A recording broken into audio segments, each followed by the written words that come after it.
The Redmi 15C was launched in August 2024 as an entry-level Android smartphone.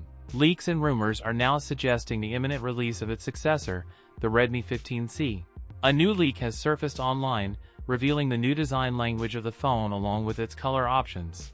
The Redmi 15C will come in 4 colors: Moonlight Blue, Twilight Orange, Midnight Black, and Mint Green. The Redmi 15C has appeared in an early listing on Italian retailer Epto's website, revealing nearly everything about the phone before Xiaomi has made any official announcement.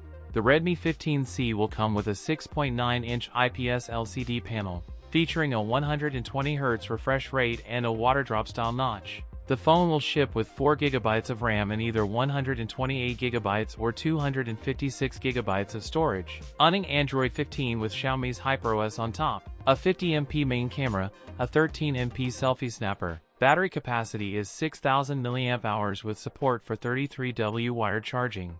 The phone is expected to be announced this month. That's it for today's video. If you enjoyed it, don't forget to like, comment, and subscribe for more content. Thanks for watching, and I'll see you in the next one.